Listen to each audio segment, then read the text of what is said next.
Good morning, everyone. This is the New York City Board of Standards and Appeals public review session for April 17th, 2018. We'll begin with the special order calendar. Item number 1, continued hearings, 7-57BZ, 2317 Ralph Avenue, Brooklyn. So the applicant submitted a letter listing the work to be done over the next 2 months and included a site plan. My only concern about what they submitted is that they're showing above-ground planters. They're 4 feet wide, so it means there's plenty of room to actually do in-ground, and I think it would be cheaper and better for the trees if the in-ground, if there was in-ground with curbs. There's also an area labeled as landscape this area, which needs to show how that area will be in fact landscaped. Then they have to show the landscaping and the curbing. You know, but with this, with respect to this landscaping, there's an open spill on the site, and so doing landscaping where you break ground has an effect on the requirements of the spill, right? So that needs to be figured out, discussed. I just don't know what. Could that be why they're actually thinking of doing boxes on grade? It could be, but I was thinking they just don't, you know, oftentimes we see them propose boxes because they just don't want to be bothered breaking the asphalt. So if that's the reason, then it's another subject, and I also don't know how they're going to landscape that area if they're not going to break ground, that large area. Right. And then, so basically, they submitted a plan to say this is what we're going to do, and then we look at it to decide if that's good, in which case then they proceed with the work before we vote. Okay, so I guess we talk about the groundbreaking issue. Yeah. Did we ask them to take like specific measures to mitigate the spill? So we're saying that the landscaping is not gonna. So they have a DEP arrangement with DEP that has to do with that says that when they break ground, they have to do certain things, right? And there was a point at which I believe the site, they were going to be enlarging the building, and then they decided, which would have, of course, broken ground. But then I think they realized that they're not allowed to enlarge the building because it would exceed the size of a convenience store as allowed under what's the technical policy notice of 10 of 99 that says you can't have more than 2,500 square feet for a convenience store, and they were just a few feet short of 2,500 square feet already.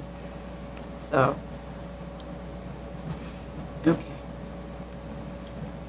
Item number 2, 31-91BZ, 173 Kingsland Avenue, Brooklyn. Okay, they requested an adjournment to address the awning/canopy question.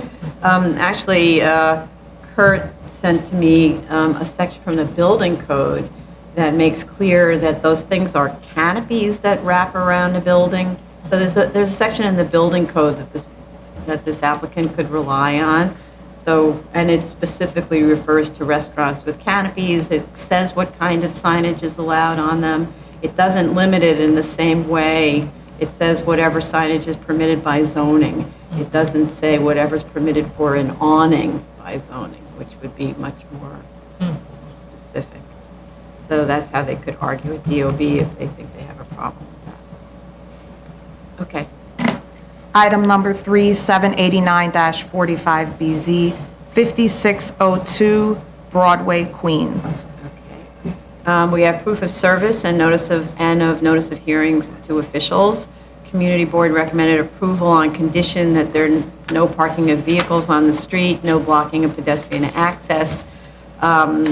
Premises shall be maintained free of debris and graffiti, and the canopy lighting shall be directed down and away from residential properties.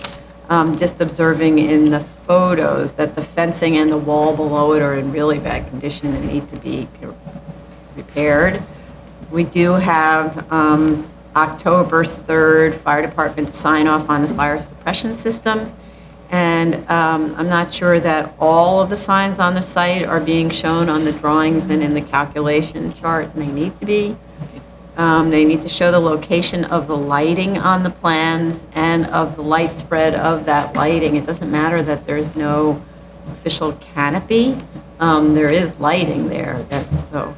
And, but otherwise, it looks like the landscaping's in place based on the prior approval. I Anybody? had similar comment on the signing sheet. The sign analysis is not complete based on the information. With regard to the fencing, it seems like it's a chronic issue because since '87, they were required to repair that fencing. So this is something that's been going on. I didn't see the planted area from '98. It's just on the side, it's just a corner spot on the, I don't know which direction that is, on the corner of the Okay. property, which does have shrubs. That's where the residential. Oh, so that I Right. see where. That's all I have. So with respect to the fencing, we'll have them repair it now as opposed to a condition. I don't know whether on the prior cases, they waited for the repair or they made it a condition and then it wasn't done. So that's the way we've been approaching it now as we wait for the repair. Okay. Item number 4, 450-46BZ, 41 East 62nd Street, Manhattan. Okay, we have proof of service and notice of hearings to officials. Community Board recommends approval, and we have a fire alarm sign-off. I didn't have any other issues with this. I just have one question. They said they wanted 3 10-year terms, Oh, Yeah. Yeah, and instead so of, I wanted them to explain what they mean by that. oh, I had a similar question about their request for 3 10-year terms to run consecutively. Now, I also was concerned that 30% of the community board voted against it. It was 24 to 11, and with 2 abstaining, so it's around 30%. I don't know why. right, so we should find out why.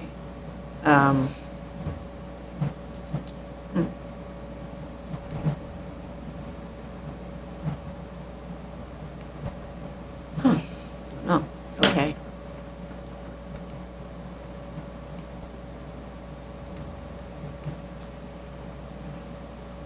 Move on. All right. Okay. Appeals calendar, decision items, item number 5, 2016-4268A, 30 Prince Street, Brooklyn. They asked to defer this to May. Item number 6, 2017-144A, 25-30 44th Street, Queens. Okay, so nothing further was submitted on this application, which was correct. They were supposed to have filed a variance application by basically today, and they filed on March 28th. So the next part of the discussion will be sort of shifted to the variance application. And Tony said there was a letter sent in from a There was a letter, what? sent in from a neighbor. Oh, a letter of, but about this case or about the variance? Because we're not hearing the variance yet. She told me this case, but I don't know the details, so she... Okay, so, right, so I think we're going to start looking at the case from the point of view of whether it qualifies for a variance. Okay. And that addresses whether or not the CFO is revoked.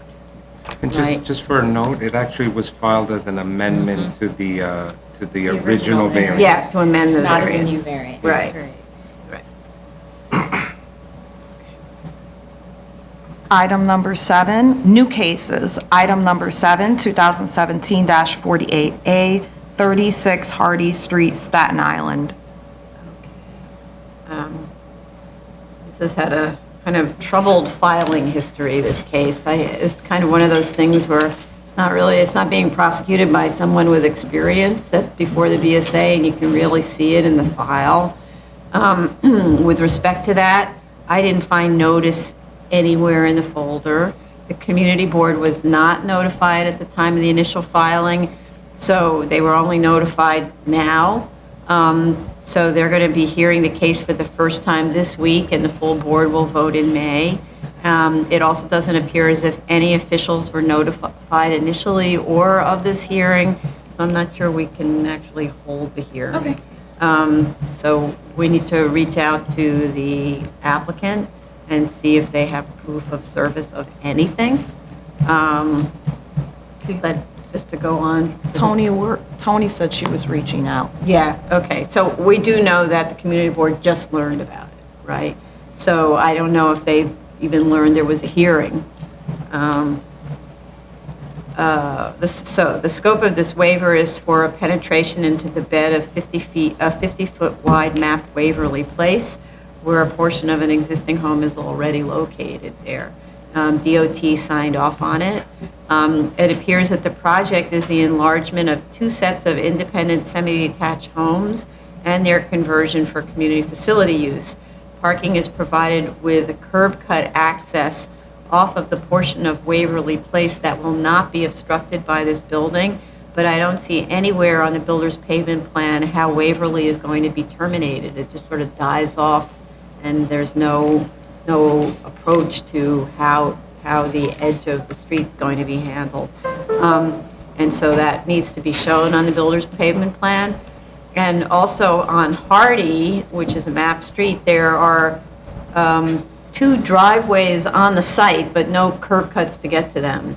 But I noticed, that's on the builder's pavement plan, but on the site plan, you see 1 curb cut that's on the property. So it actually, the curb cut was drawn in the wrong place on the builder's pavement plan, but then there's this other drive, and I don't know how you get to that drive, so that from Hardy, and you wouldn't be allowed to put a curb, well, maybe you would because of how unusual it is, but they would need to add a curb cut to get to it.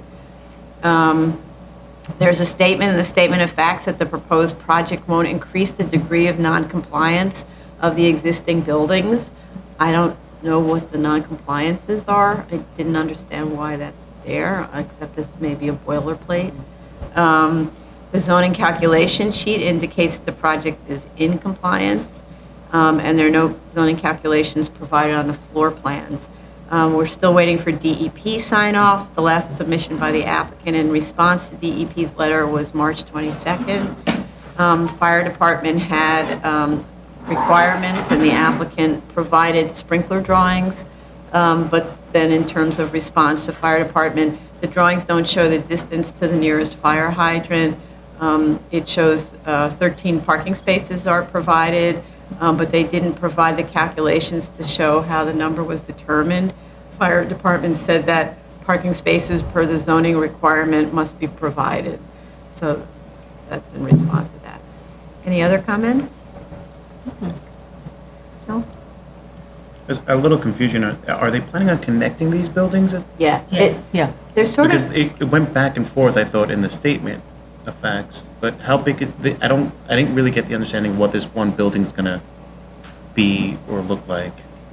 Based on the drawings, but it's not that the drawings are so very informative, there's these 2 semi-detached houses that sit apart from each other on separate lots, and they're going to literally subsume those houses into a much larger building, somehow retaining the structure of those houses, which makes 0 sense to me. But So it's gonna be one large building. large building Yes. that is gonna include what is now 4 buildings. Because they're Yeah. semi-detached. Yes, each Okay. one is a house, correct. Okay. Yeah.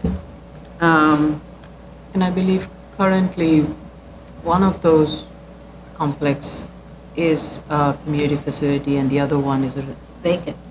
it's vacant, at least from the photos, it looked like boarded up. So, Yeah, that's what, so it's expanding that community facility use to the rest of the portion of the zoning lot and the new construction.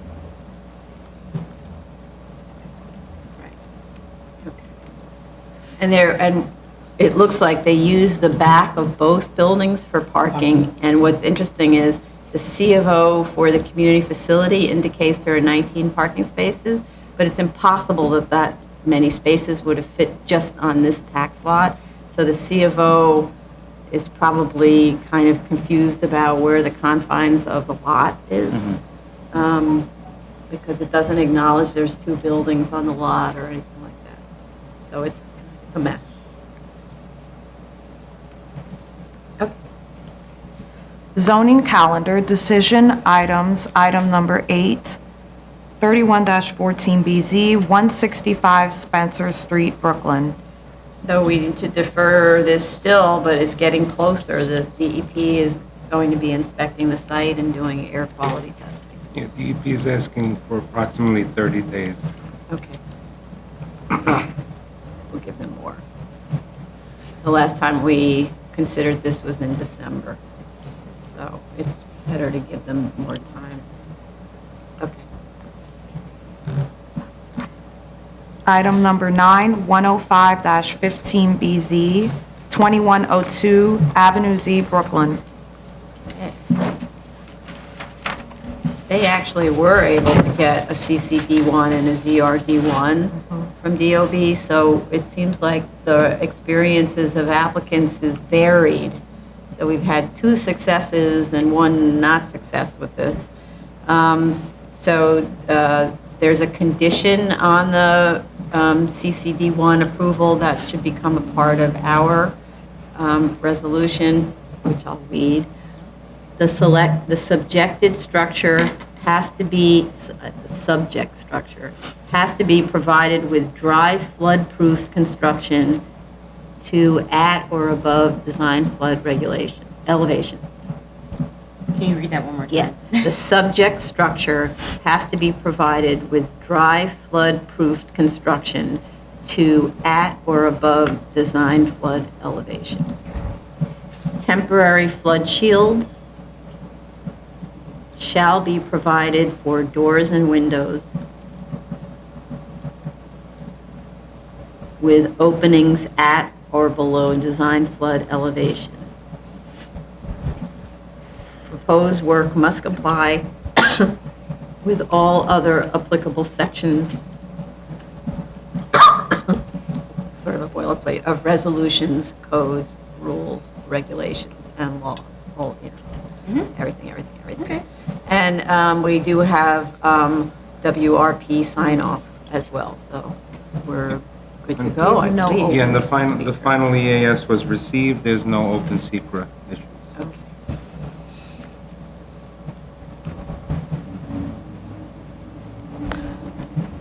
Great. Item number 10, 2016-4230BZ, 1912 Amethyst Street, the Bronx. Sorry. We now have noise sign-off as of March 18th. I didn't actually find final air quality sign-off. The last letter I find in the folder from DEP is from December, and we also had an issue about the urban design No, study. we have everything for EAS, no We do? open items. Yeah. Okay. I can, it should all be in the folder, but we have no open items. Yeah, hazardous material, we got the designation. I have notes, no open secret issues. Okay. All right, so we I can got, send you those Okay. sign-offs.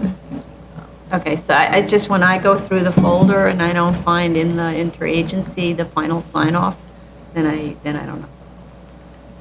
Okay. It should be here, I'm looking for it now. I think it's March 6th. Well, there was a March 18th noise sign-off. And there was an EAS submission on March 15th. I'll Okay. look for it. Okay, good. Okay. Item number 11, 2016-4271BZ, 201 Hampton Avenue, Brooklyn. Okay. The big issue on this case was about retention of adequate existing material. I didn't find the dimensions on the plans of the existing walls to remain to substantiate the statement that 81 linear feet are being retained of the perimeter wall on each of the first and second floors. Plan A-1PE may actually have defective layers. You know, that's part of the problem of what we get versus what the computer sees. but there is no hatching on that drawing to indicate existing building to remain. And both plans are labeled first floor on that same drawing. So it's pretty confusing. It's not clarifying the situation at all. The notes that are appearing on the existing plans with respect to wall retention need to be added to the proposed plans, and a further note added that states any removal of existing materials in excess of what is shown on the BSA-approved plans will void the special permit. There is on the proposed plans also a conflicting note with respect to the existing walls. That's the note we discussed at the last hearing as being unclear, and it needs to be removed, and it needs to be replaced with the new one that was put on the existing drawings, which I can clarify at the hearing tomorrow. The applicant submitted a ZRD1 and a CCD1 request for floodplain compliance review, which was effectively rejected by DOB in this case. And as I mentioned, we have seen that DOB has been unevenly reviewing these requests, but we did have 2 approvals for it. I believe this week and last week we had 2 approvals. In both cases, the plans clearly set forth how the project complies with Article 6, Chapter 4, and Appendix G.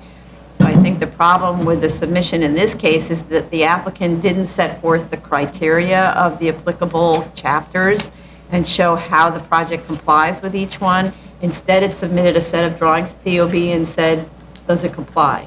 So that's not the architect not doing the architect's work, and understandably DOB rejecting that, saying, we're not going to do your work for you. So, but we're going to be in further contact with DOB to coordinate better how these reviews should take place. In this case, it seemed like being on a ZD1 was a problem in itself, and what we really need is plan review for compliance with flood regulations, like you get plan review for zoning and egress. So, you know, in this case, I'm thinking that we could do this one conditional, because we're still working out the kinks on DOB interaction.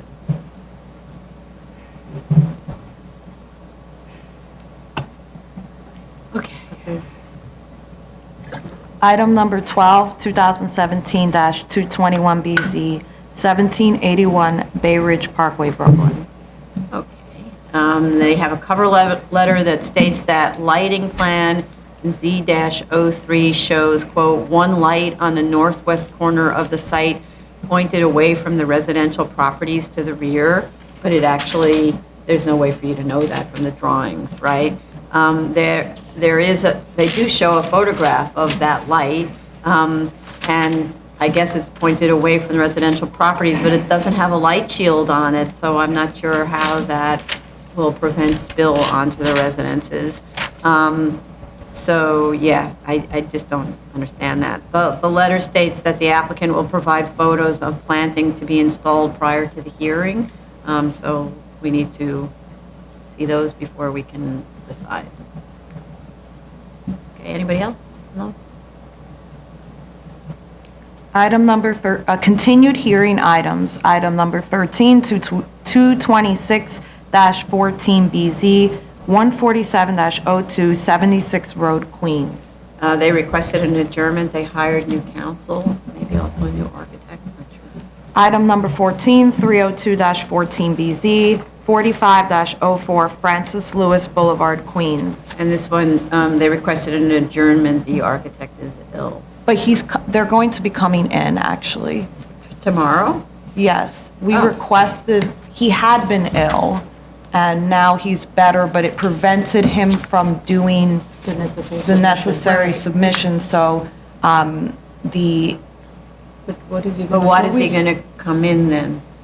to explain, Because we this- asked him to come in. Last time you said it was the last adjournment.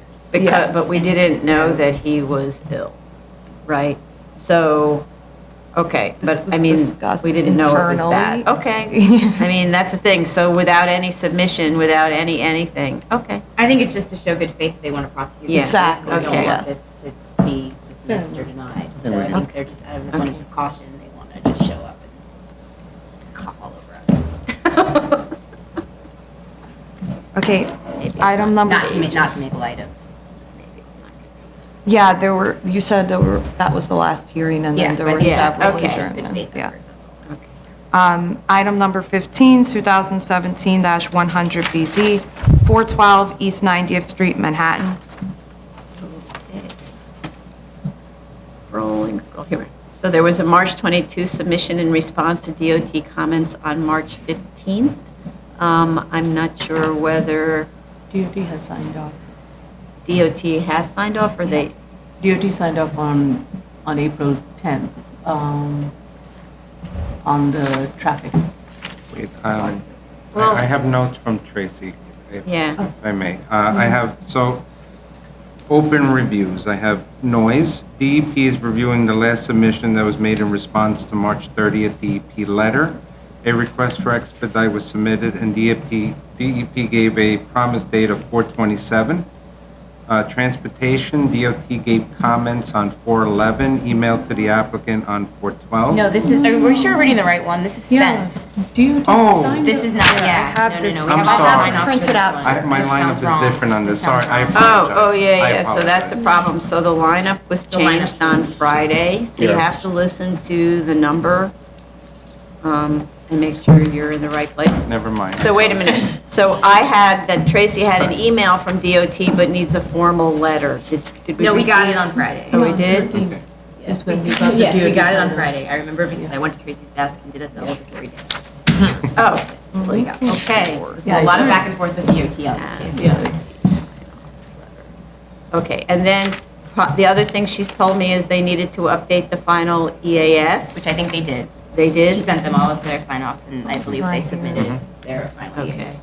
Oh, she said DOT sign-off and final EAS received no open seeker issued. Okay. So I have that on, it's like mixed in. Oh, From okay. her You know what's so notes, stupid about because this? the I lineup was was reading changed. about the 10th. Those were the comments. on Ah, the 10th. okay. And I wrote, have DOT 410 sign off, okay. Yes. Okay, but anyway, always That's it. good to I be think that's it for sure this one. because otherwise we close without having found negative declarations. All right, Okay. good. Item number 16, 2017-205BZ, 555 Narita Avenue, the Bronx.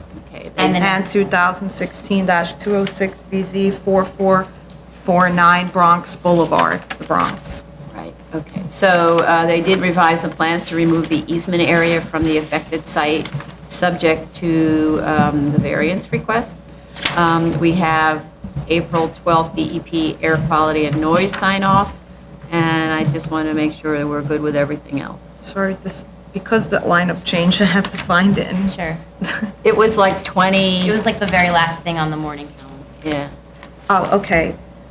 She said, all interagency reviews complete. We still need final EAS with all sign-offs with updated narrative. Oh. So we need a just an final up INS. For BSA records. Yeah. Need final EAS, but, But all We the have- sign-offs. okay. So they better get We can just that. do that today. Yeah, well, they should do that. Get the final EAS to us. I can email them since she's not here. Okay. Okay. Item number 18, 2016-4468BZ, 27 East 61st Street, Manhattan. All right. They revised the statement of facts and findings, but I actually can't tell what the changes were unless it's only to coordinate with the revised financials. The cover letter didn't give us any information. It's kind of annoying to get cover letters that say attached please find. They responded, they revised the financial, some of the documents, but I didn't go through it very, as thoroughly. I'll let Commissioner Otley Brown talk about that. But with 17 regards is to the the parking in neighborhood Bronx. character, I had some questions and comments, 17 those were responded to in the statement of Okay. facts and findings, in the findings specifically. But you had to read the whole thing and try to remember what the old Yes. one said to see whether they responded to you, and maybe they actually had said that already, but you think they didn't say that already. That's the thing, because we don't get a red mark version, and they don't tell us. Is that a requirement now we're asking? No, it's not well, let's see, I have always wanted to get an underlined, track changes version, but there's been a lot of pushback for some unknown reason from the applicant community for that, so it's spotty who gives, but the applicants I find that are the most helpful to us are the ones with a cover letter that says, in response to this comment, please find on page 5 of the statement of facts the following information. And then you know that they address very specifically your issue. Otherwise, you have to read the whole thing again and try to figure out where's Waldo. It takes too long. And it's also not efficient. So, anyway. So what they did revise the statement of facts and findings to be in line with the financials and to kind of streamline the case and make it more simple, because remember, we had all those different scenarios. We had the 5-story, we had the 6-story. Right. We couldn't track and follow which cut back the top floors, which didn't. So we told them basically, and some of them were just never going to happen, like turning it into a townhouse. So we told them to get rid of all of that, focus in on one as of right, which kind of is the one that were the DOB approved plans, and then give us a proposed. So they talk about revising the scenarios and then talk about the methodology they use to kind of build in the value for the financials, which then went along with our financial comments, which were basically simplify everything and don't double count. Because what we felt previously were that they were double counting the building cost by building a building cost into the site value of a depreciated building and then rebuilding the building basically for every single scenario and adding it in, resulting in a very high site value. So they basically outlined how they considered this DOB-approved set of plans to be a building and what the costs are that would be included in that. And they did that by describing the state of the current building now. That they do in the Statement of Facts and Findings. And basically, they say that it's a virtual shell with, some interior structure, some plumbing, I believe, some structural support, partial staircases in certain places, and a new facade. That's basically what they say. And so that would be the current building, and that current building is actually what they build into the site value. So that really streamlines everything. So now for the financial comments. The financials now were simplified in that they just have those two scenarios, which is the as-of-right mixed-use 6-story with 4 stories of commercial that go full back and 2 stories of residential in the form of 1 duplex, 2-bedroom with terrace apartment. That's set back 30 feet from the rear. And then the proposed retail/commercial 6-story. Now, another key thing that we told them to do was to value the site based on the floor area that would be capped due to the sliver law. And that was a major change, because what it did is they reduced their land value from a 10.0 FAR max floor area to 6.0. And that took a lot of value out of the site value. And I say that because that's what ultimately proves problematic here with this case. The combination of the fact that the site value went down and also the building is now, the only portion of the building that's being valued is what's currently standing.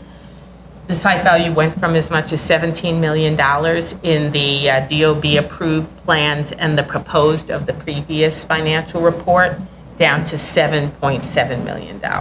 Major change, because that totally throws the equation into flux, because now, there would have to be a significant decrease in the project values in order for it to be, number one, meet the B finding of the as-of-right not making a feasible return, and also the E finding that the proposed is the minimum variance. So being that they have that problem, the only thing they could do to reduce the value, they could do one of two things. They could raise the cap rate, which here they can't do because there's no justification for that. Or they could reduce the amount of income that ultimately becomes net operating income and gets capitalized. That's what they chose to do. There's a problem here, and that problem is the justification that they used, which is documentation from Cushman and Wakefield. If you read the full report and also then do some additional research and read the revenue retail report, doesn't support what the applicant is saying. So basically, the applicant is saying retail is dead across the board in the entire city. And because retail is dead, they feel that that justifies taking a 40% discount off of their ground floor retail rates. And then because you're dropping that by 40%, it also drops the upper floor income, which were percentages of the ground floor income. So now the new ground floor income of the proposed is $300 a square foot instead of $500 a square foot, and for the as of right is $240 a square foot instead of $400 a square foot. Now, when you actually read the, he then goes on to say that these prices are supported by his own study of about 6 comparables that show that ground floor retail is as low as $176 a square foot. But when you look at his ground floor comparables, they're all far east Midtown, between 3rd Avenue and 1st Avenue, around 61st, 62nd Street. That's a whole other retail district. That doesn't behave at all like the prime retail district that Madison Avenue between 57th and I think 86th Street behaves as. So now getting back to his documentation. If you read the Cushman and Wakefield report and the revenue report, they basically say, yes, retail has become flat and has suffered, but not to the same degree all over the city. So depending on what area you are in, retail actually might not have gone down as far as if you were in another area. And so if you read the report, the area of Madison Avenue between 57th and 86th Street, according to fourth quarter Cushman and Wakefield 2017, which is what he actually gives us, is actually more resilient than other areas in the city. So when you look at the corridor of Madison Avenue between 57th and 86th Street, asking rents have held steady from fourth quarter 2016 to fourth quarter 2017 at $1,400 a square foot for the ground floor, which is actually an increase of 0.8% over last year's asking rent. The increase in availability, however, while on the higher side of at 22.9%, is actually static from last year. So it really isn't having a negative impact on the asking rents in this sector. Now then, when you look at the Cushman-Wakefield map of asking rents showing 61st Street and Madison Avenue with ground floor asking rents of $1,500 and $1,225 on that very street on Madison Avenue. And then a map of the actual contract rents shows contracts signed for $1,600 a square foot and $1,450 a square foot on Madison Avenue at this cross street. And now we have to bear in mind that the site is not on Madison Avenue, but the site is only 85 feet east of Madison Avenue. Now, if you look at, if you look at a whole range of ground floor asking rents in that Madison Avenue corridor, it goes from $750 a square feet to $2,500 a square foot. However, the lower ground floor rents, hovering around $750 a square foot, are all north of 79th Street. So once again, the Cushman-Wakefield report is actually showing that that area around 61st and Madison Avenue is still quite healthy. The retail revenue report that I read for fourth quarter 2017 shows similar data, basically saying that this area is strong. And so the question really is here, how much of a discount should one get from Madison Avenue asking rents in order to arrive at an asking rent for retail space that's 85 feet off of Madison Avenue? Well, I would venture that while there should be a deduction, a negative deduction to those comparables, it should not be as much as 40%. Nothing is suggesting that it should be as much as 40%. So given all of that, and given the fact that in the first report that we got, I questioned those rents at $500 and $400 for ground floor being retail. low. I think that going down 40% is going way too low. So I think that the applicant would have to do a lot more research and regurgitation of research in order to prove to me that the rent should be even around $500 a square foot for ground floor. I'm not convinced at all. And because I'm not convinced, that poses a big problem, because as I said before, in order to counteract the effects of lowering the site value so drastically, they have to lower that income. Otherwise, they're not even going to make the B finding here. Right. So that's Understood. the challenge and the problem for the applicant at this Right. point in time. And if we look at what the scope of the waiver is, the building shell is currently built to the 4th floor, where there's an extension at the 4th floor all the way to the back. The proposal is to add a 5th and a 6th floor extension and some kind of maybe even this penthouse thing, right? So those are the obvious places where you would look at reducing the scope of the waiver, the minimum variance. And maybe you also look at removing the rear extension on the 4th floor, because it's really just a shell. It's true, there's a roof on it, but if they overreached, they overreached. What can you say if they can't substantiate it? But I don't know if that would bring it down to that point, because those upper floors are lower rent floors. But that's one way of looking at it. That is when we look at the E finding, but also bear in mind, they're having a significant problem also with the rents on the B finding, the Right. as of right rents. Right. So the rents have to get up there where they are believable before we could even talk what actually would be the minimum variance. So if they could get the rents up to a believable, and when I say believable, I mean get up there towards $1,500 a square foot. Yeah. Then let's see if your as of right is really suffering a hardship in terms of financial issues.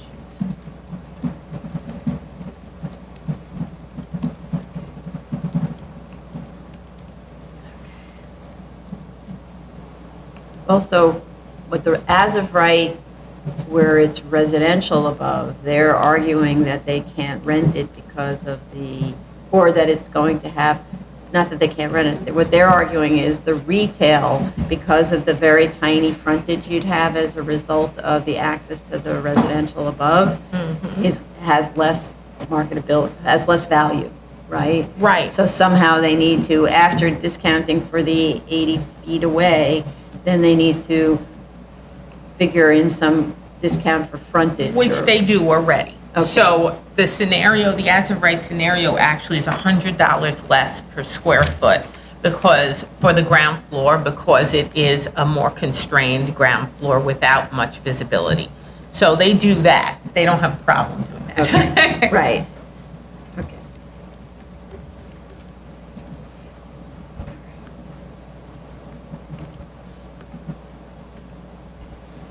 All right, any other comments on this one? Yeah, on the, on the cost estimate, I still can like follow the details of this cost estimate. I have just quantities. I have asked cost estimators tons of times before that, please, if you're submitting quantities, give us either some explanations or even give us some schematic drawings, or if you have construction drawings, please give us this and explain to us how you got the quantities you're providing in your cost estimate. But I can't see any explanations, any schematic drawings, nothing. So just, you have to speculate to guess this 250 cubic yards, where are they coming from? So if please submit to us details of these quantities, how you get them, either explanation on the spreadsheet you're using, schematic drawing, construction drawing, any of these, anything that could help us follow the numbers and understand them, please do so. Otherwise, I'm preparing right now, some guidance for the cost estimates to be posted on the website of the board. But after posting these guidances, any cost estimate that will come without what we're asking for, I'm not gonna look at it. So I need explanations on the quantities for Okay. the cost. estimate And quantities relative provided to here. that, since the baseline building is, so you're valuing vacant, if I've got this right, you're valuing vacant land, and then you're getting a cost to bring it up to the building there's That exists today. today. That is right? existing, yes. And then you add to that the cost to either complete the as-of-right or to complete the proposed. Yes. Right. Those costs need to be separated out. So, because it's really impossible to tell if it's apples to apples, if the costs, if you're not, because in fact, you're mobilizing a construction crew based on the shell that's there today. So it's not like they're continuing construction all the way through. Now you're bringing in a crew, they're doing different things, you no longer need to pour foundations, so the masons, so the excavation crew isn't even at the site, like all of that. So I actually think the only way you're going to really be able to understand the delta in costs is if we have the baseline cost estimate that applies to both buildings, and then simply the estimate that has to do with new construction to bring it to those two versions. Okay.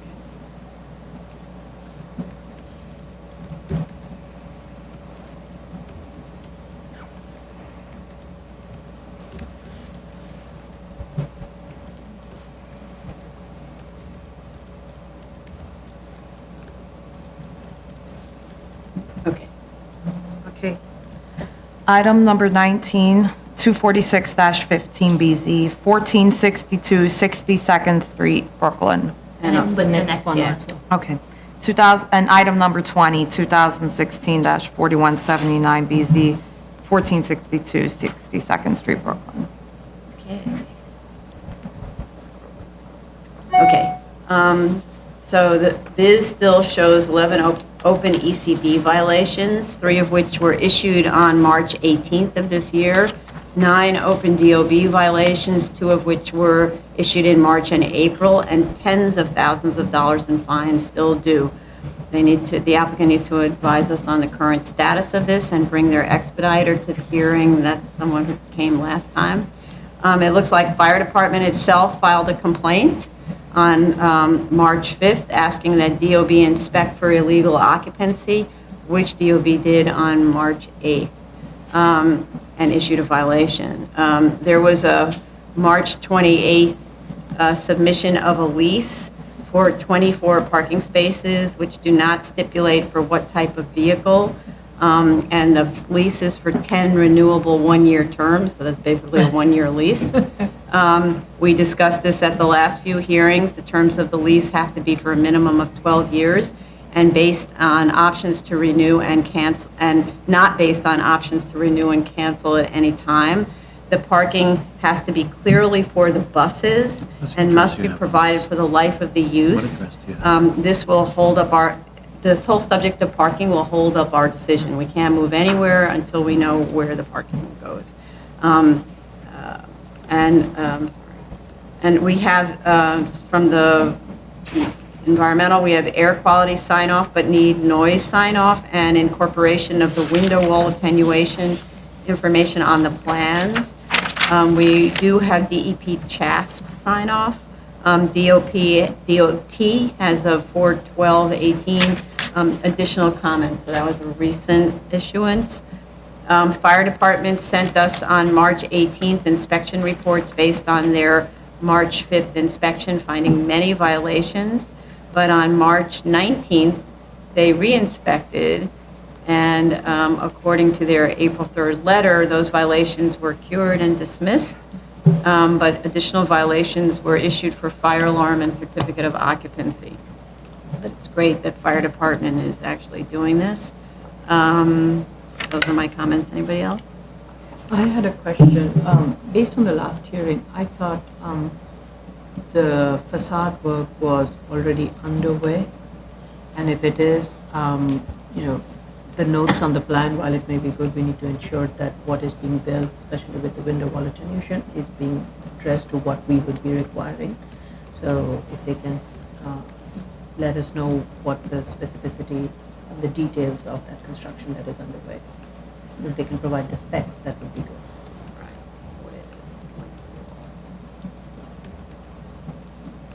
Do you want me to read the EAS comments? Sure. Yes, please. You may have, this may overlap with some of the things the chair said, but according to Tracy's notes, she said that for open reviews, noise, DEP is reviewing last submission that made in response to March 30th DEP letter. A request for expediting was submitted, and DEP gave a promise date of April 27th. Transportation. DOT gave comments on April 11th, emailed to applicant on April 12th, so they have to respond. Other, FDNY report, it says here most violations removed. Hazmat, sign-off received. Air quality, sign-off received.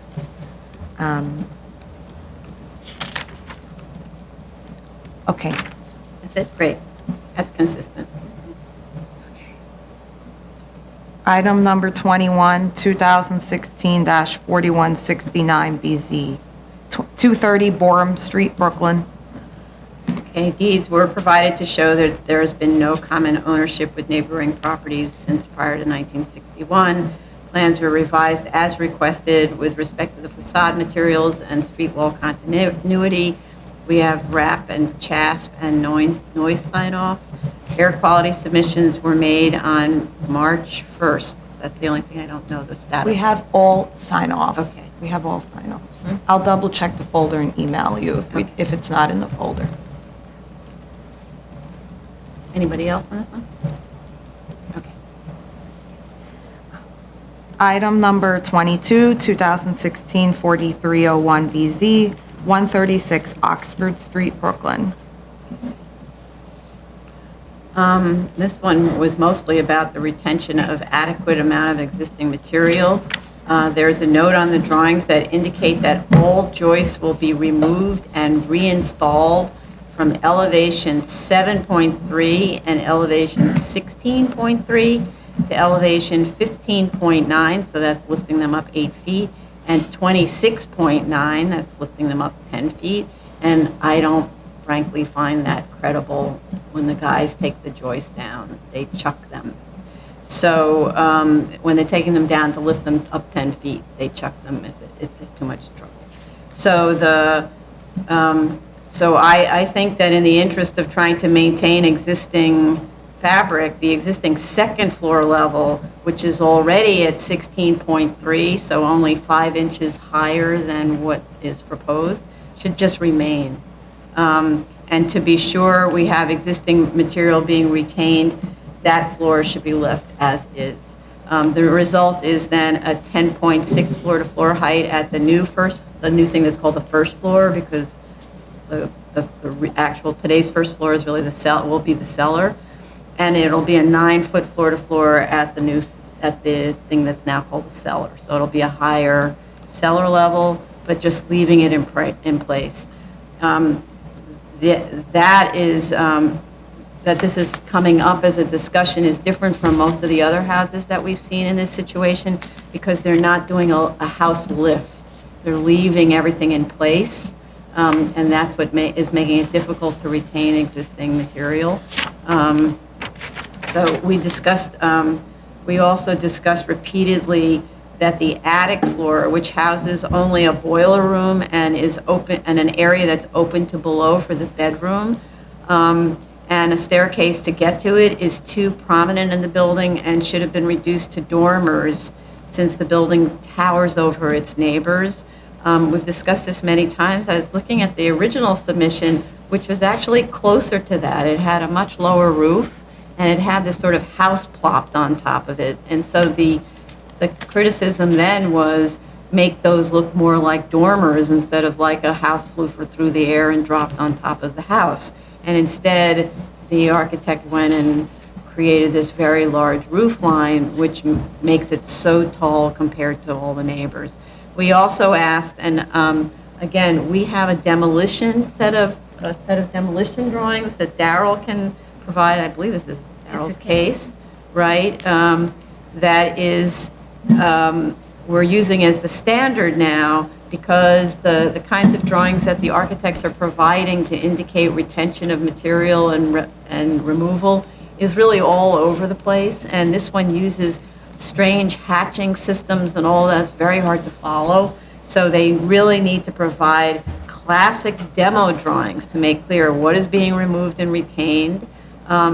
This architect should certainly know what those are, but we have a sample that Darrell can give him. And the drawings are still unclear with the notes, that there are notes all over the place, and the notes indicate opposing information about wall and joist retention. You read notes on one drawing and it tells you something, and notes on another drawing tells you something else. Also, this house is in a flood zone, so we need the ZRD1 and the CCD1. Sorry. Anybody else? So I'm a little confused about what you stated about the second floor, since the joist is not going to be, you don't think lifting the joist is reasonable? They're not lifting, sometimes we have what's called, you lift them and you relocate them into new beam pockets. Right. That's where you're literally lifting them a foot, 6 inches. These are being lifted 10 feet. So that means removing them, they have to be completely removed. When you lift them into a new beam pocket, they jack them. So it's just using literally a jack, and they move them out one at a time. They move them out of the pocket, and they move them up to 6 inches, and they slip them back in. It's very common. It's a preferred way. You don't waste material. This way, the only way to do it is to take them out, which is his instruction. They will be removed and reinstalled. So once you've done that, you've demolished the building. It's the definition of demolition. You've taken them out. In this case, they're moving this, what now would be a cellar floor roof to the first floor roof, right? That's what they're proposing. So what they're doing is, what they're proposing is literally taking the grade, what's the first floor, Okay, would be the cellar floor. which will become the cellar, but they're taking the joists from the current first First floor, floor and moving and it. they're lifting them up 6 feet, or whatever the number is. To the second floor, To become the new first floor. the new first floor. And then they're removing the current second floor and lifting that up to become the new second floor, right? And the process of doing that means that they're lifting them 10 feet. And the difference between the desired result on the new first floor and the existing second floor is 5 inches. So why in the world would you take all the joists out, lift this one up 10 feet and this one up 6 feet when you're 6 inches away from your desired result? And they don't really need to do that. They just leave them where they are, which is much cleaner in terms of the future potential demolition of the place. It'd be different if leaving them where they were gave you no head height in that thing called the cellar. But it gives you good head height. So just leave it. And then you get perfectly acceptable head height in the other floors and where you're having new construction. That's the thing. For me, this is a total demo job, the way it's being described. And we've had this problem before, but if at least you keep the joists on one of the levels and you keep the walls at that level, now we have the existing building. And they accomplished their project without demolishing the whole thing.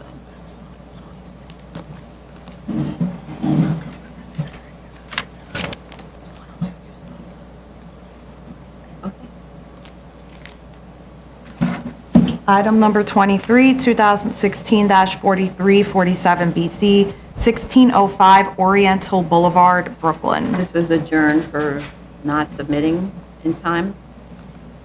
Item number 24, 2017-24BZ, 1400 Bay Street, Staten Island.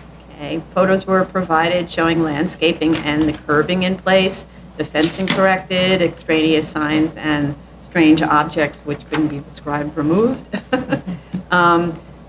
Drawings show the lighting levels, where in this case, this applicant actually went with a light meter and measured the lighting levels and made corrections to bring them to near zero along the property line. And so I think they've improved the site.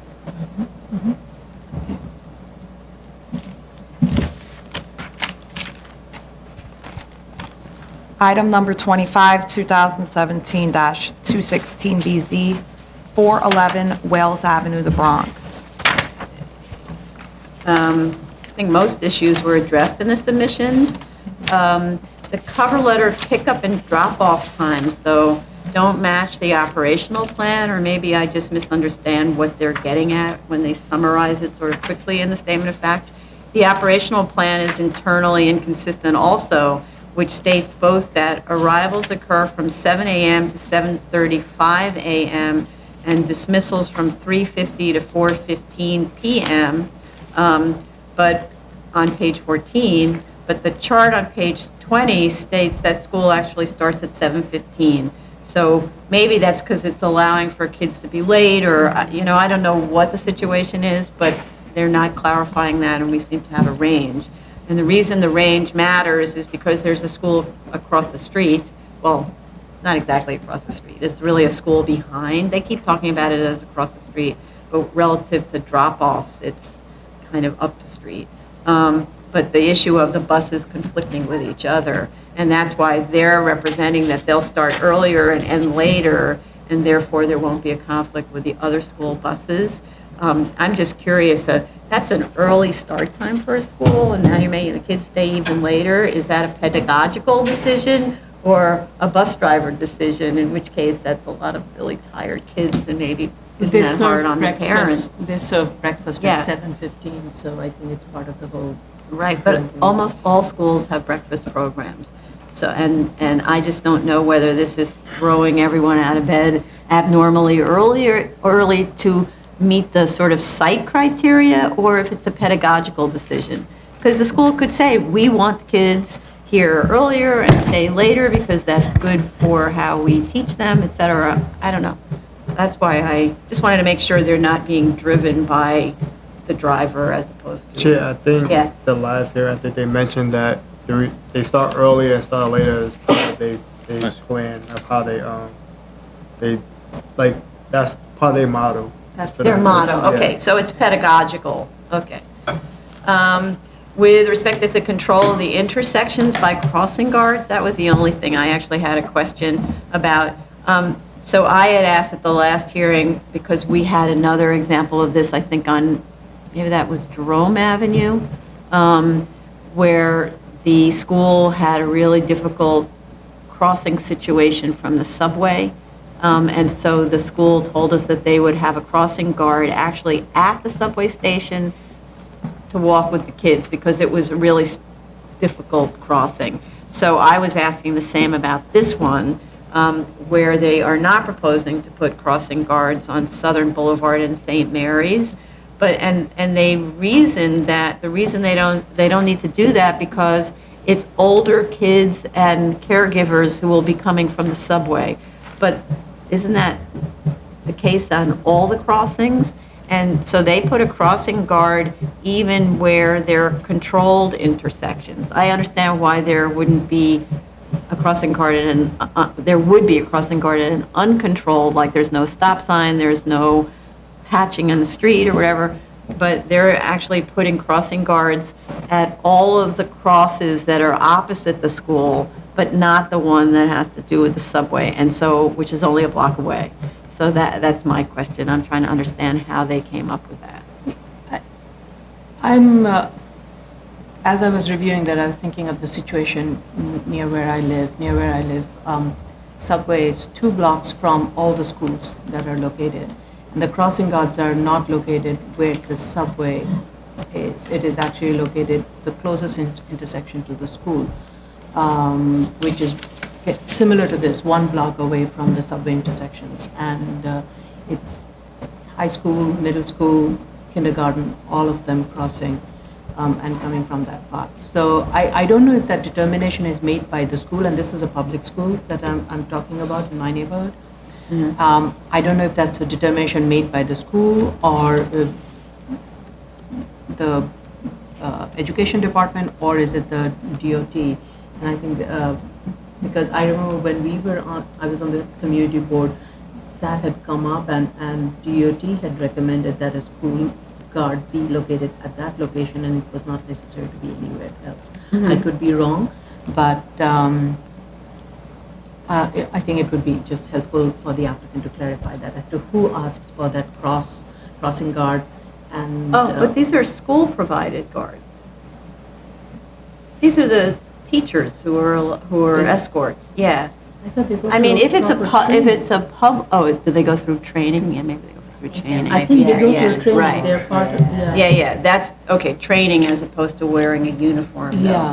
Because, right, so there are also uniform crossing guards that I thought Yeah, are with yeah, public I schools. thought these were uniform crossing guards that are part of the Oh, DOT's school safety kind of standard, and that's clarification. If that's the case, then it is a determination that DOT, I think, will be making in collaboration with the school and the community board.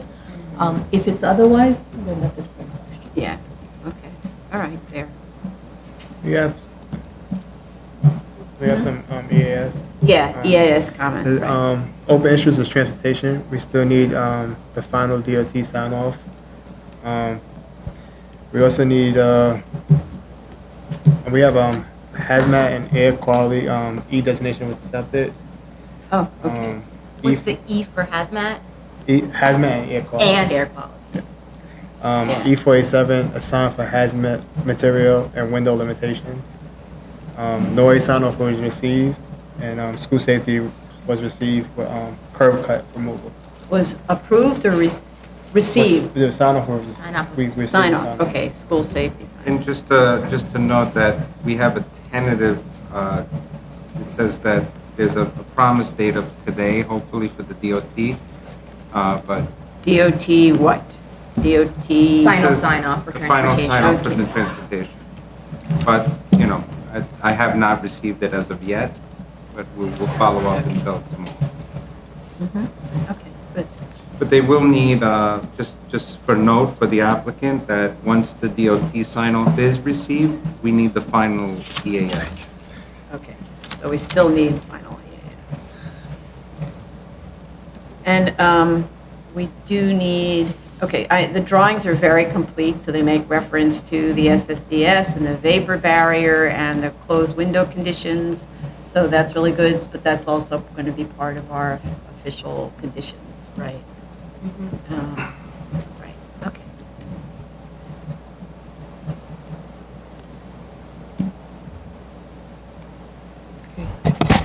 Item number 26, 2017-228BZ, 131-66 40th Road, Queens. Okay, this is adjourned administratively. Item number 27, 2017-244BZ, 2208 Baller Avenue, the Bronx. With respect to the requested waivers, I think it's still a mess, but I'm not sure. So, the zoning calculation chart indicates a need for waivers of floor area, FAR, lot coverage, height and setback, side and rear yards, and parking. The DOB objection sheet does not include a specific floor area objection, but that's the same section in the zoning resolution as lot coverage, but I'd feel pretty uncomfortable saying that's covered even though it's not mentioned, because floor area is a very big deal, and it's not mentioned. We discussed this at the prior hearing, and there was a January new DOB objection, and that's the one that doesn't include floor area. But while reviewing those objections, I also found that the parking objection is wrong, makes reference to the wrong section. Instead of section 2518, it should be referencing 2531. And also, the calculation on the zoning sheet is incorrect with respect to parking. It should be 1 space per 10 rated capacity of the largest space, which is the Fellowship Hall with 362 persons rated occupancy. So that's 36 spaces required, not 19, because they were using the sermon hall and not the Fellowship Hall. So that needs to be corrected. The plans still don't show what we've asked for repeatedly, which is an indication on the drawings of the scope of the waivers. We need to be able to see where does the height proposed penetrate the setback and the sky exposure plane? Otherwise, DOB doesn't know actually what we waived. And where are the required side and front lot lines? You need to show that on the drawings. And what is the maximum allowable lot coverage and the proposed lot coverage? It has to be shown on the drawings. The only thing they showed on the drawings was the floor area. It indicates in a chart that this is what's allowed and this is what's proposed. But it doesn't actually say that it requires a waiver for that. It just states those two.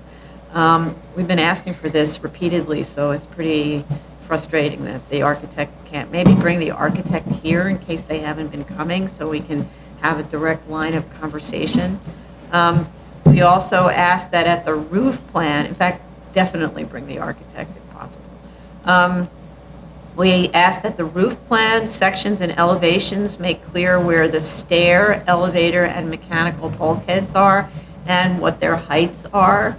That's required because DOB will send it right back to us if those numbers aren't shown, and that wasn't done. And they removed bubbles from some of the drawings, but not all of them. So for the main set, it's supposed to be a clean set, and there are still bubbles on the elevations.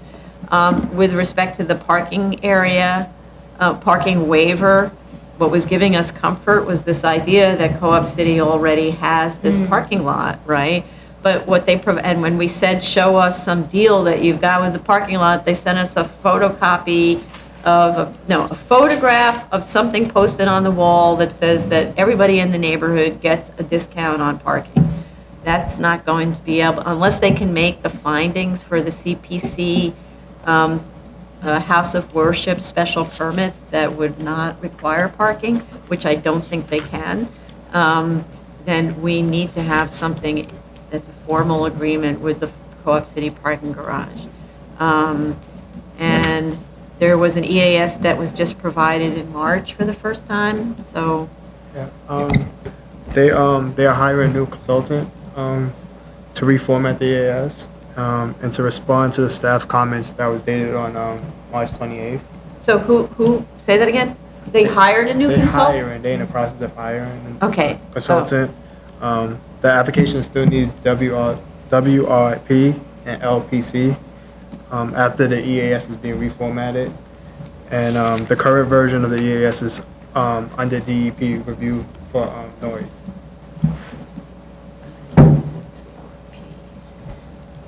Okay. Okay, so that's what's going to hold them up. Yep.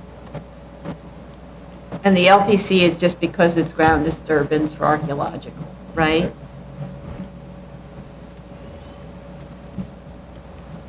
Okay. I had comments. They gave us the programmatic needs room utilization chart that shows the proposed occupancies for each floor. And I still don't understand why they need a building that large based on the programs that are going to be in the largest rooms. For instance, the Cellar Fellowship Hall accommodates 362 people. However, it's only going to be used by a maximum of 125 people for Sunday after service meals. And the other programs seem to be smaller, like the senior citizens lunches and the recreation for them during the week. Then when you go to the first floor and mezzanine worship rooms, the worship room on the first floor accommodates 190 people and the mezzanine accommodates 102 people, but they're only going to be having a maximum of like 200 people at this point in time. And so I don't understand why they need 300. They do talk about they're going to grow in the future, but how long is it going to take them to add another 100 worshipers? So to me, I don't feel like they have convinced me that this is a minimum variance. It just seems like there's a lot more space than they actually need. And given that, my question is, why can't they provide an inner side yard that's large enough to, because they're right next to two homes. Yes. So it'd be nice to give them a little more breathing space, maybe a little more light. So we already cut back the upper floor, right? Didn't we do that already? Did we do that? No. I don't No, think that we must be did. I another think one. it kind of goes straight up on that. think all they're private doing is they're- home side. I mean, what the original plan was, pretty much the footprint remains the same, except that it doesn't have a sub-cellar. That's the only Right. difference. And I was comparing the programmatic plan of the previous approval to, in terms of the room sizes, what was approved before and what is proposed remains the same, and the hours remain the same. So I actually had a different take than Commissioner Otley Brown. I thought it was pretty consistent, and as a matter of fact, there's been some reduction in some of the programmatic spaces than that was approved in the previous one because of the loss of the subcellular spaces, and they're not trying to recoup that or accommodate that by adding more density. It is trying to repurpose the same room for other uses. So I felt the comparison at least helped me understand that what they were asking was not more than what was previously. Right, so, I think that's actually maybe also how I was reviewing it, and because this is an amendment of an already approved variance, so. But this is not an No, amendment. it's not an That's- If amendment. it was It's an not an amendment, amendment. Oh, it's if a it was new- an amendment, I would go along Oh, with what I you were see. saying. But Yeah, this yeah. is a brand new calendar number, new variance, Yeah, which yeah, means they okay. have to make the from scratch. findings independently. Yeah, right, And a okay. lot of time has passed since the previous program. 10, 14 years. Yeah, so right? it's like, to me, this is brand Yeah, new, okay. ground up. This is a brand new calendar number. Mm-hmm. And so that's why I'm pushing back so hard. I don't see the justification for the space here. And yes, Co-op City is looming in the background, but this block, because this used to be my stomping grounds, this block is one of about 6 blocks of low-rise 1- and 2-family homes, detached and attached, that actually not only are they dwarfed by Co-op City, that is, the buildings closest to them are about a quarter of a mile away, but they also are sunken down if you go into this area. The homes are all below grade. They have actually sunk below grade in a lot of these blocks. It's kind of sad to see. I don't know why, but they actually have, where you have the sidewalk and then sometimes you have like a 4-foot downgrade. So on some Wow. of the blocks, it's really, to me, it's like they Built are on really, mushy soil. yeah, it's mushy soil. I think it's all landfill over there. The entire Co-op City is built on landfill. So you're saying, though, then, that this structure is very tall compared to, It is, it's these very houses. tall compared to the houses on those 6 blocks. I think my only take on that would be that this is at the edge of the entire community. There is a whole infrastructure network that runs on the south It's side. across the street from the railroad track. Right, so it's kind of the edge of that entire community, and so I kind of feel if any place where there is to be any bulk, it would be at this edge, because it's almost like a bookend of the neighborhood where you're not imposing to much of the residents other than those who are just next to you. And given the narrowness of the site, I thought programmatically that seemed like a reasonable footprint. We have seen places of worship with footprints much wider, and this is. It's not about the footprint, However, on the it's- she's talking it's the about the height. program. No, I And- know, but I'm trying to accommodate the program in a footprint that is that narrow. But the program isn't large enough yet to fill the space, and there's no prediction as to how much time it will take to add that other 100 people, just to fill the worship halls, not to mention the Cellar Fellowship Hall that accommodates 362 people, but all they've filled it with that has a lot of people is the Sunday after service meal, which means that space could possibly have dividers to form the classrooms that you have in various spots in that building. It could form the conference room. It could do a lot of things. Or it could just be smaller and you could put formal rooms down there. So it's like, I'm not convinced. Okay, understood. I'll take a look again at the programmatic needs, because it's true, I was kind of thinking about it as it got it before, the board made this, board was confronted with similar programmatic requirements.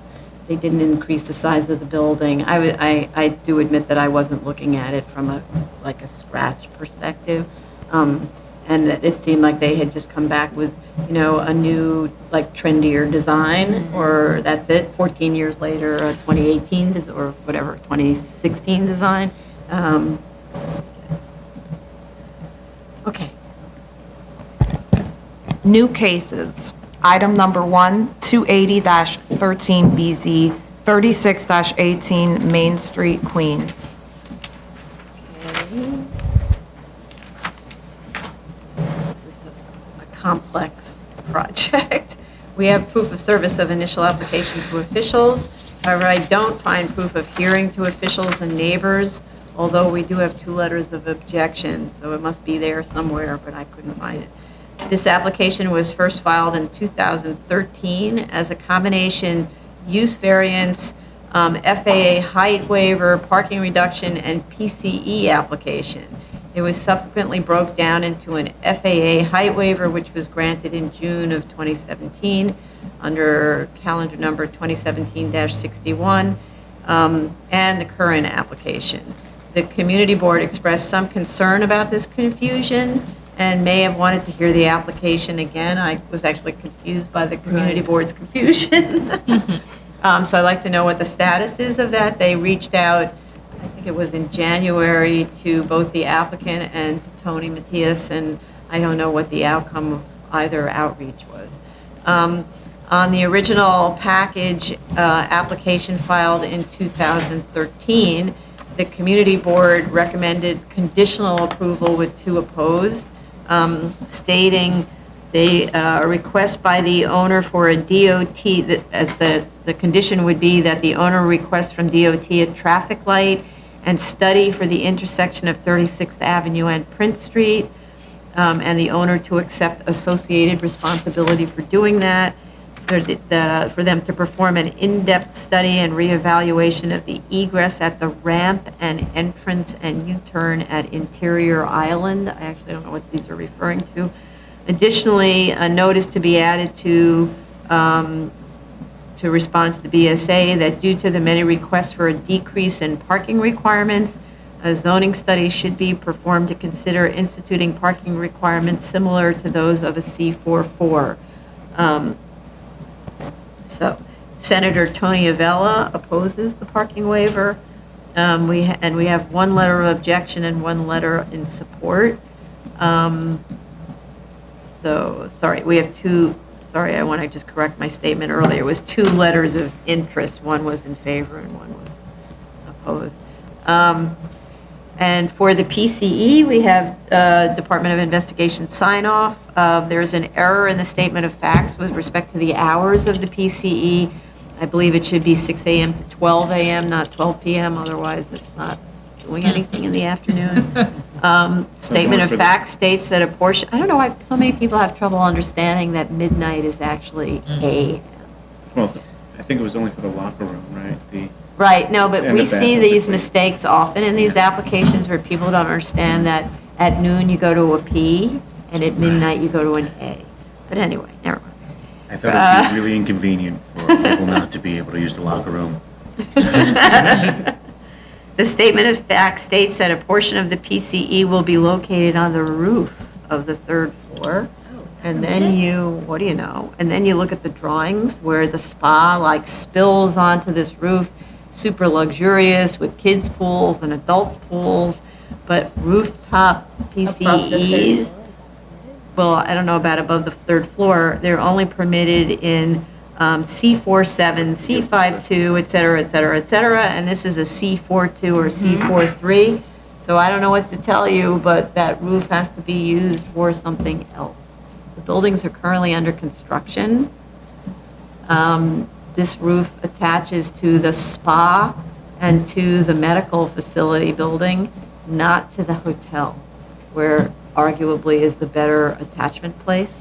And the building's already under construction and maybe pretty far along with respect to what's going on back there, but I don't know what to say about that. With respect to the parking special permit, we need DOB approved plans to understand how they were handling the parking to get the permits.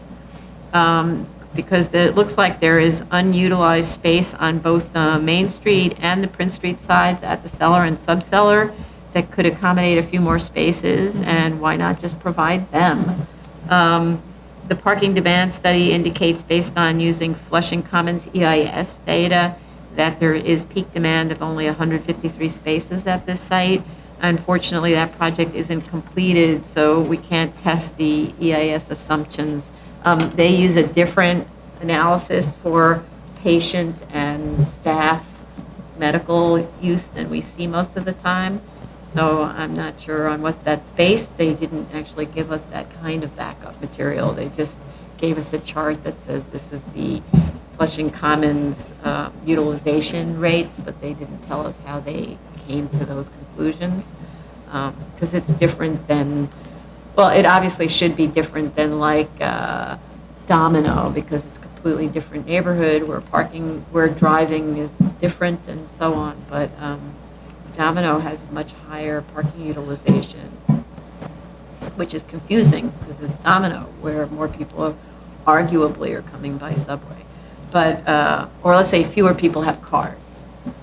So that's the part. I mean, here you're right near the 7 train, but it's a car culture place. So whereas Domino neighborhood isn't a car culture place, even though the train is less convenient at that site.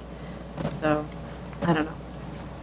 So they didn't use the 122 per whatever 10,000 square feet. So you're saying in this case, the Flushing EIS may not be? No, what I'm saying is, I don't know, they didn't give us any explanation for how the Flushing EIS came up with the number about medical utilization. And because that's what we look at here all the time, right? We always see either the DOT standard, which is 122 trips per, I believe, 1,000, and that's both for staff and patients. And then there's another one where they break it up into another way. And this one is different than both of those. So I don't understand, we don't have any guidance on how we respond to yet another factor being introduced, right? So I would just like the consultant to help us understand how they got to that explanation. I'm sure the EAS explains how they came to those conclusions. They may have used based on another EIS, but this is the first time we're looking at this breakdown, I believe. Anybody else on this one? I had several comments on regarding the plans. The plans show cross-section locations for cross-section D and E, but I didn't find the sections for that unless they were mislabeled. Similar to the comments that Chair raised, the subcellar and the cellar level in the eastern portion, especially along the Main Street, it seems there is space below, and it's not clear what those spaces are being used for. As I understand from the statement of findings, there are 80 reservoirs or reserved space, 30 reservoir spaces are being provided. Please need to, I think they need to include that in the plan so that we know where the 30 spaces are being laid out. And also the maneuvering plan. It's not very clear how the vehicles are going to maneuver through these maze of where, based on what I assume, where the reservoir spaces would be and where the stackers are and the pedestrian walkways. So that needs to be clearly indicated in the plan. And I'm also assuming that anybody who is going to access, customers who are going to access this parking space will only be at the first floor level. They won't have to go all the way to the cellar and the subcellar. And then that plan needs to indicate the location where the customers are going to wait, pay. And are there two such locations? One on the Main Street side from the medical building and the other one from the hotel. And I think we need to clearly understand that maneuverability. With regards to the number of parking spaces, I think even with 30 reservoir parking spaces, there are a lot of interstitial spaces. Given that this is a valet parking, there can be more maximization of the space, and I think it can reduce much more of the parking requirement that has been indicated. I had comments on the parking utilization analysis and what's written in the statement of fact. They did not correspond. There was some clarity I needed on that. You want to be a little more specific, or? Yeah, I mean, first of all, they were not corresponding. The information that was in the Sam Schwartz memo and what was in the statement of findings was not corresponding. Then, It wasn't Sam Schwartz, it was environment, that's Sam Schwartz? well, I think there was so much confusion with the folder. I saw a Sam Schwartz memo, and that was with regards to parking. And then there was a separate transportation chapter from the EAS, Yes, right. and the findings. All three were not corresponding. Okay, So that was right. one comment.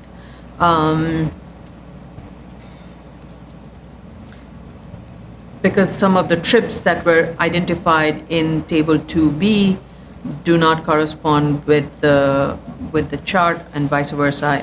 I just don't want to go through my notes, but there's Yeah, just yeah. inconsistency throughout all the documents, in all those three aspects, the transportation chapter of EAS, Sam Schwartz memo. I don't know if that's still valid because we don't have the latest one, that's the oldest one we have, and the findings. That's all. Okay, and to your point, I think that's a very good point, that all of the pedestrian circulation is right down the middle where the cars go. So how are you proposing that people walk safely while a car drives over your path? Yeah. It seems like they did that to show fire egress as opposed to show a safe route out of the garage. But if it's valet parking, then I don't think you have that, right? Because no pedestrians are going to be in there. So you need a fire egress, but you don't need a pedestrian route of egress because it's only the parkers. But then So- you need to have two designated parking pickup for your customers. Yeah, one from sure. the medical side and one from the Right. hotel. And then there has to be a path for those picking up from the medical side to exit from the Prince Street, because the garage access is only from Prince Street. Right. Right. Maybe there isn't, maybe you have to be on Prince and then you walk through the building to get. That's my So only you're going concern, into the especially with hotel medical building. Related. Yeah, because on the, whatever floor that is, maybe that's the first floor, there's a retail arcade. So it almost makes it look like if you drop your car on the Prince side, you go through the retail arcade to get to the medical, which is quite bizarre. I'm also surprised about retail arcades, given the state of retail these days. Very popular in Flushing. Mm-hmm. Lot of small businesses, those who cannot afford the prime retail frontages on Main and Roosevelt, they prefer these small cutout of retail spaces where they share a lot of the other facilities, and this way they're able to maximize the foot traffic that is associated with all the other uses. There are several such buildings in Flushing where these kind of retail malls exist. Okay, cool.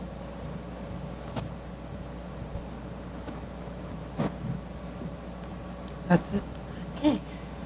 Item number 2. Sorry, was there anybody Oh. else with comments on this? Okay. Go ahead. Item number 2, 2017-235BZ, 11102 Sutphin Boulevard, Queens. Okay, this is one of the board's stranger domains. So we do have proof of notice of hearing to officials and neighbors, and proof of submission of materials to officials in March of 2018, but I actually don't see proof of initial service of application to officials at the time of filing, although the community board heard this in October of 2017. So we just need clarification that the officials received. I mean, they have it in March. Is that enough? Community Board 12 recommended approval. We have one letter of objection concerned about the tower's health risk to congregants from a neighboring church. Fire department signed off on this application on condition, but it was based on 2016 plans that have since been amended. So fire department should verify that they're still okay and that the conditions that they required are still being shown in the drawings. This was all about fire department access to the roof. And then the drawings were revised, so I don't know if the fire department's still okay with all of that.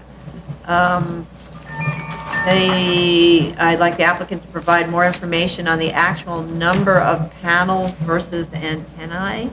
The antennae inventory indicates 12 antennae, but many of these have 4 panels each.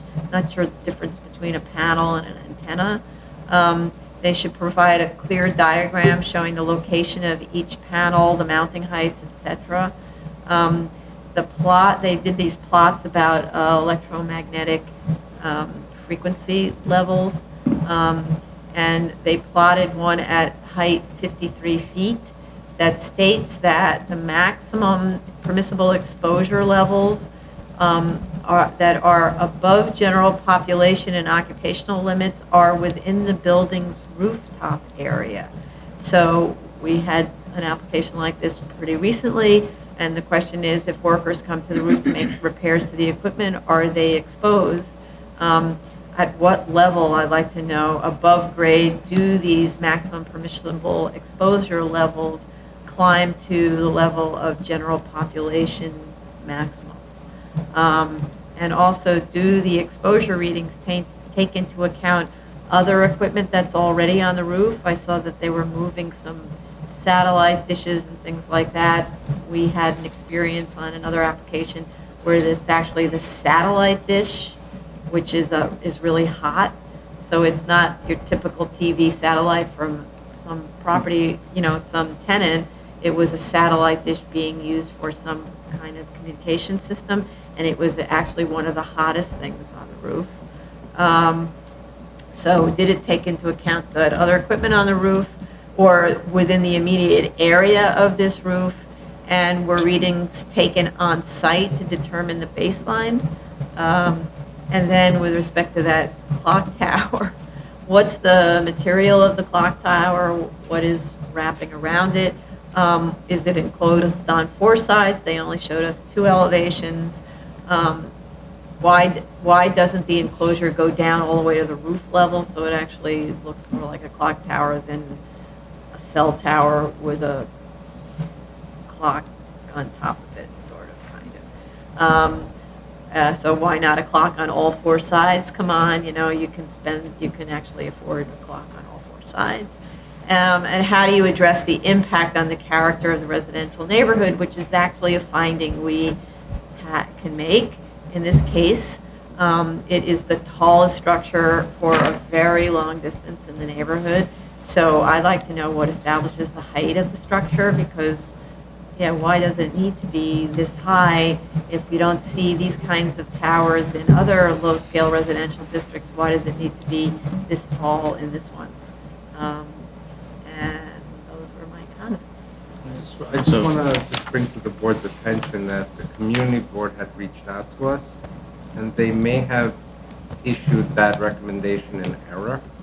I've asked for them to look at it and either resubmit a new one. My understanding is, from my conversation, that their intention was to deny the application. Oh. But to date, Veronica and I haven't received anything. I've just alerted the applicant on this matter. We will follow up again today. Okay.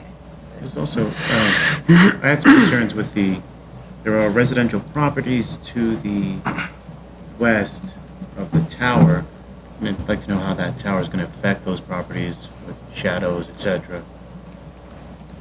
Seems like there's a whole row of backyards that are going to be directly behind this tower, to the west of it, and the sun rises in the east. So I'm just interested in that. Shadows and anything else? That's about it. Yeah.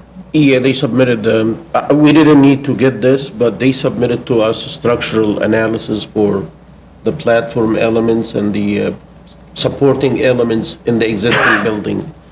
And I just want them to add a note, since they submitted this to us and we looked at it, just add a note to the plans indicating that the DOB will review the structural analysis and the design for the tower structure and ensure forces/loads imposed by the tower structure on the existing building are safely transmitted to ground. Because when I looked at the structural analysis, I had some concerns. They are slight concerns, but I still have some concerns. So I just want to make sure that somebody from the DOB will look at it and make sure it's okay. Okay. In reviewing the thing, what came to my mind was, can this structure be used for anything else? And what came to my mind was signage. So if at all we do approve it, it is at a very prime height, that at no point should any aspect of the structure be used for any sign, any advertisement or accessory sign of any sort. Okay, so that's another condition. Right, okay. You know, the thing that occurred to me that's strange is, you know, you go to other parts of the world and your cell phone works amazingly. I mean, in the desert, your cell phone works better than it does in New York, right? And I look around and how am I getting reception in the desert? Like, where's the tower? Where's the mounted little antenna thing? Or you go in any of the great cities in Europe or South America or whatever. Oh, I have to use Europe because I don't know what system they use in South America, but I actually can't think of in South America seeing them. You don't see forests of antennae on historic buildings, you know, all over, like all gathered together, or antennae trees like we see here, you know, those scary looking evergreens that have antennae. And I'm like, what are we doing wrong? Because they don't seem to need that for these systems. And we're putting all of these ridiculous structures, which when I was on the Landmarks Commission, it was one of the plagues, right? Where they would come to install these antennae on these individual landmarks and try to, you know, paint them beige to make them blend into the masonry and things like that. I'm just not understanding why we seem to be very backwards technologically on so many levels. And I wonder if it has to do with some of the FCC regulation as to the maximum level that one can transmit, which may be a little bit more generous in some of the other countries? Nope. If anything, electromagnetic radiation was not considered an issue in the United States at all until lawsuits. Meanwhile, Sweden was the forerunner of determining what would be maximum exposure levels and so on, and they were looking at it like in the 70s.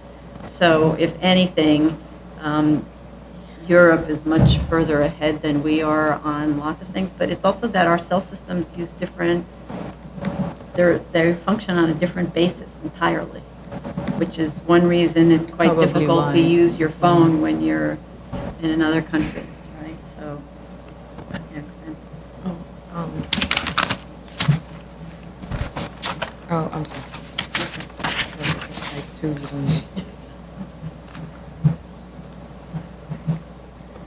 Okay. Okay. Item number 3, 1601 Kings Highway, Brooklyn. Can you read the calendar number? Yeah, read. Oh, I'm sorry. Item number 3, 2017-319BZ, 1601 Kings Highway, Brooklyn. Okay, noting this is not a legalization, even though the building is almost finished. We have proof of notice of hearing to officials and neighbors, but the proof of service of the initial application receipts that we were provided are dated March 2018, so they can't be initial service of application. So those aren't correct. However, we do have a community board recommendation recommending approval with 2 opposed and an extremely confusing reference to a one-family home in their review, but I think it's probably left over from, you know, the cutting and pasting. We don't have Department of Investigation, and we need that. They need to clarify on the drawings that the entire building will be sprinklered. The statement of facts appears to indicate that only the 2nd and 3rd floors will. There's a letter from the architect that says the building will be sprinklered, but that needs to show on the drawings. They need to clarify the uses in the building. The statement of facts indicates commercial and community facility, but the plans actually show residential and commercial. In the sections, they should indicate the uses above the PCE and draw the balance of the building. It's only a 5-story building. So why can't you show the 2 floors above in your section? That's it. I had 2 comments. One was the sign analysis. In this zoning district, illuminated and flashing sign is permitted. They are proposing illuminated sign. I want to make sure that it is just illuminated and not a flashing sign, even though it's permitted. I think this neighborhood is not something where a flashing sign would be desirable. So maybe that can be a condition. And the other one was, it wasn't clear if there is going to be any massage services provided, and if it is, it needs to be clarified.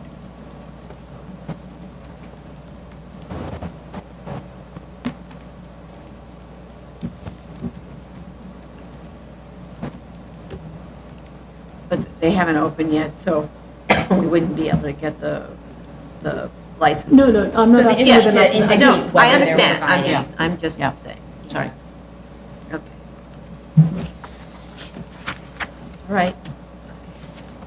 Okay, item number 4, 2018-43BZ, 47 West 14th Road, Queens.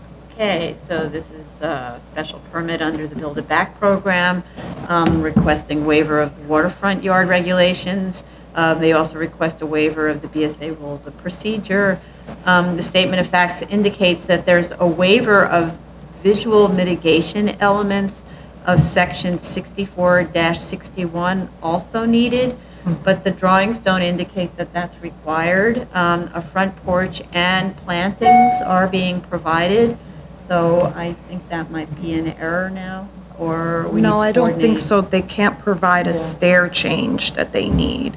They can only provide 3-foot-high plantings. But it has a porch. Their porch, they can't have a raised front porch due to an ADA lift.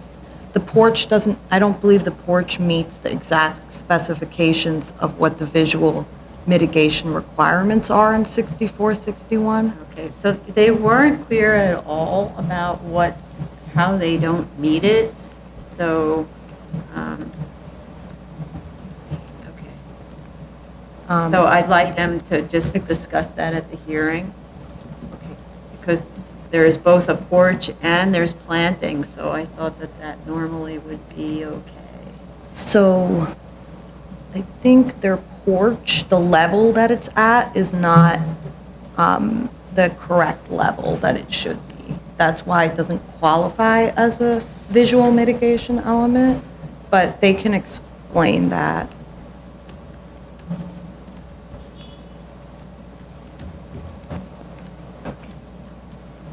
And this proposal eliminates or reduces the degree of noncompliances with respect to yards and floor area.